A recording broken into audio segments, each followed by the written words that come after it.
Hello friends, स्वागत है आपका आपके अपने लीगल चैनल सोच पर प्रहार में। मैं हूं एडवोकेट सनी शर्मा और दोस्तों आज की इस वीडियो में मैं आप ही लोगों पर बात करने वाला हूं, यानी सीधा सीधा जो देखने में आज के समय पे आ रहा है उस पर बात करने वाला हूं। वीडियो बहुत इंपॉर्टेंट होगा सभी के लिए, इस वीडियो को आखिरी तक जरूर देखिए। यदि आपका कोई भी केस कोर्ट के अंदर चल रहा है, स्पेशली अगर वो मैट्रिमोनियल मामला है। दोस्तों इस वीडियो को स्टार्ट करने से पहले मैं आपको एक सूचना देना चाहता हूं कि इस वीडियो में मैं काफी सारी चीजें आपको बताऊंगा, वो चीजें किसी भी पर्टिकुलर पर्सन से संबंधित नहीं है और जो भी मैं कह रहा हूं वो इन जनरल कह रहा हूं अपने केवल एक्सपीरियंस के आधार पर, तो किसी से भी पर्सनली इन चीजों का कोई लेना देना नहीं है।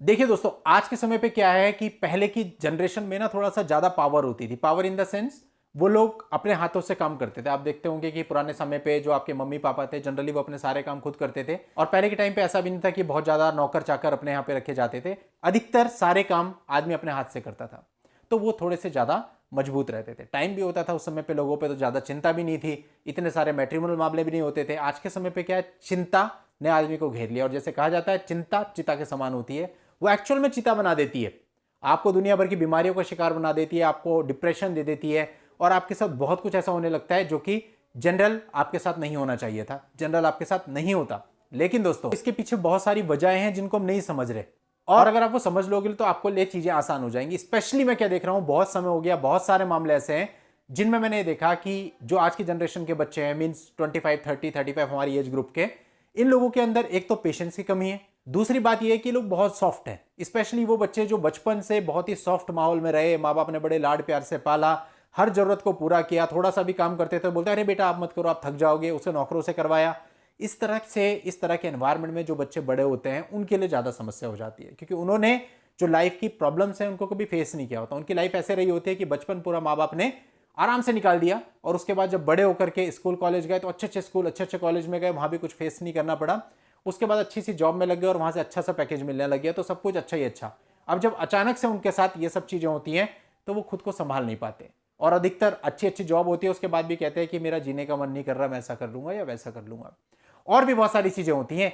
तो दोस्तों ऐसे में मैं आपसे यही कहना चाहूंगा कि इस फील्ड के अंदर यदि सॉफ्ट बन के चलोगे तो हर कोई दबा देगा। सॉफ्ट तो तकिया होता है और तकिए को किस तरह से घुमाते हैं लोग, आपने देखा होगा, सिर्फ सर के नीचे नहीं लेते, कभी ऐसे मोड़ करके यहाँ बगल में ले लेंगे, कभी ऐसे बैठ जाएंगे, कभी कुछ कभी कुछ। तो वही हाल आपका होना है इस फील्ड के अंदर। समय समय पर आपको जो भी लोग मिलेंगे वो आपको दबाते चले जाएंगे, इतने दबाते चले जाएंगे कि आप कुछ कर नहीं पाओगे। क्यों? क्योंकि आपका जो नेचर है वो इसके अकॉर्डिंग नहीं है और आपको अपने नेचर को पहले इसके अकॉर्डिंग बनाना होगा। आपको हार्ड बनना होगा, तकिए की तरह सॉफ्ट नहीं बनना है। और माता पिता को भी अपने बच्चों को थोड़ा सा देसीपना सिखाना पड़ेगा। और एक समस्या ये भी देखी है मैंने कि सब लोग अभी जितना जो भी ज्यादा पढ़ा लिखा है वो ज्यादा रिसर्च करता है गूगल पे और इन सब पे, और उसे लगता है कि उसे जो भी इंफॉर्मेशन मिली है उस इंफॉर्मेशन के बेस पे केस ऐसे ही चलेगा। और कई लोग तो ऐसी भी गलती कर रहे हैं कि वो बहुत कुछ कोर्ट में कर देते हैं ऐसा जो कि उन्हें नहीं करना चाहिए था।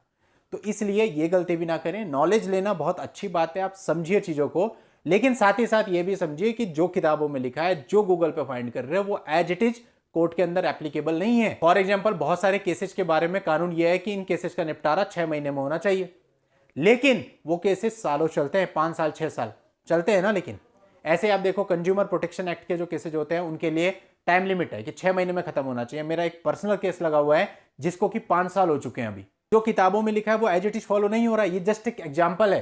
तो ऐसे ही अगर आप किताबों में लिखी हुई चीज को पढ़ करके ये सोचते हैं कि आप ऐसा कर लेंगे, तो ये आपकी बहुत बड़ी गलतफहमी है।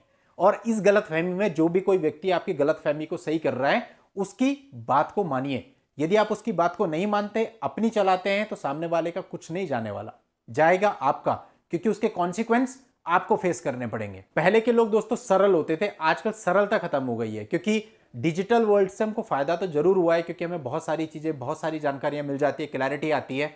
लेकिन साथ ही साथ थोड़ा सा ये भी है कि लोग अभी समझने लगे हैं कि बस, जैसे कि आप देख लीजिए किसी को कोई बीमारी है, वो उसका इलाज देखता है गूगल पर, वो खुद ही करने बैठ जाता है और उस चक्कर में कई बार बीमारी बढ़ जाती है और कई बार तो आदमी अपनी जान भी गंवा देता है। इस तरह की चीजें ना कीजिए। जो भी चीज गूगल या यूट्यूब पे अवेलेबल होती है वो जस्ट एक इंफॉर्मेशन है ताकि आपकी नॉलेज बढ़े। कोर्ट में जो चीजें होती हैं वो कानून के साथ साथ एक प्रैक्टिकल अप्रोच होती है और हर जगह की प्रैक्टिस अलग होती है। आप देखते हो कुछ शहरों में किसी अलग तरीके से काम चलता है, कुछ शहरों में किसी अलग तरीके से काम करता है। मैं कई सारे स्टेट्स को डील करता हूं, इसलिए मुझे पता है कि राजस्थान में किस तरह से काम होता है, किस तरह से बेल होती है, और पंजाब में कैसे होती है और उत्तराखंड में कैसे होती है। तो इसलिए दोस्तों सब जगह एक जैसा नहीं होता है। और जो दोस्तों किताबों में लॉ है तो पूरे भारत के लिए एक है, तो फिर आप समझिए कि यदि पूरे भारत का एक लॉ है फिर तो सारी कोर्ट में एक ही तरह से काम होना चाहिए था, लेकिन प्रैक्टिस में हर जगह कुछ ना कुछ थोड़े थोड़े डिफरेंसेज हैं। और साथ ही दोस्तों ये भी ध्यान रखना है कि इन केसेस को लड़ते हुए आपको सीरियस नहीं रहना, खुश मिजाज होकर के लड़ना है, तभी आप लड़ सकते हैं, वरना आप खुद भी फ्रस्ट्रेट होंगे और सामने वाले को भी फ्रस्ट्रेट करेंगे। दोस्तों सीरियस आदमी केवल हॉस्पिटल में ही अच्छा लगता है, आम लाइफ में नहीं। अगली बात दोस्तों ये आती है, कुछ लोग बहुत ज्यादा उतावले होते हैं। मतलब ऐसा होता है कि उन्हें लगता है कि बस आज हमने केस फाइल किया, आज ही ये भी हो जाए, आज ही वो भी हो जाए, आज ही मैं ये भी साबित कर दूं, आज ही वो भी साबित कर दूं। हमेशा परेशानी रहते हैं, परेशानी के नेचर में रहते हैं, तेजी में रहते हैं और बोलते बहुत ज्यादा हैं। ऐसे लोगों को दोस्तों कुछ नहीं मिलता। अगर आपको वास्तव में कुछ चाहिए, रेमेडी चाहिए, तो सबसे पहले आप शांत रहना सीखिए, अपने माइंड को शांत रखना सीखिए और उसके बाद जिन पे भी आप विश्वास कर रहे हो, जो भी आपके साथ काउंसिल है, उस पर विश्वास रखिए, उसकी बात को मानिए। दोस्तों कोर्ट में न्याय तो मिलता है, लेकिन जो प्रोसीजर है, प्रोसीजर को फॉलो करना पड़ता है। उसी प्रोसीजर में जाके ही आपको जस्टिस मिलेगा।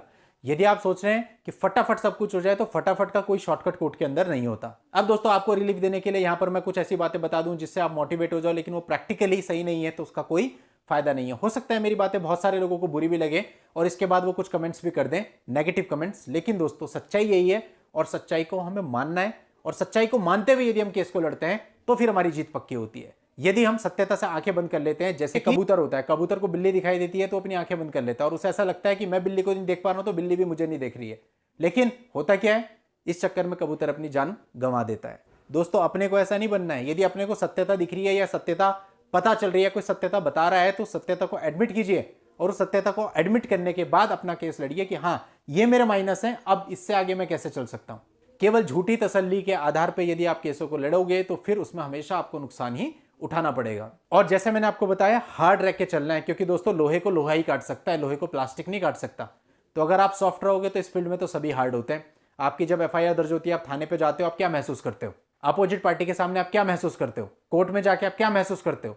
हर आदमी जो इस फील्ड के अंदर है वो हार्ड है। अब हार्ड इन द सेंस ये नहीं कि किसी को अपशब्द बोलना है या किसी के सामने चिल्लाना है, सारी चीजें खराब हो जाएंगी। व्यवहार अपना सही रखना है। हार्ड का मतलब है आपको टूटना नहीं है, आपको डरना नहीं है। अगर कोई धमकाने की कोशिश करेगा तो उससे आपके मेंटल पीस पे फर्क नहीं पड़ना चाहिए, ये मतलब है। तो नेगेटिव मतलब बिल्कुल ना लें किसी भी चीज का।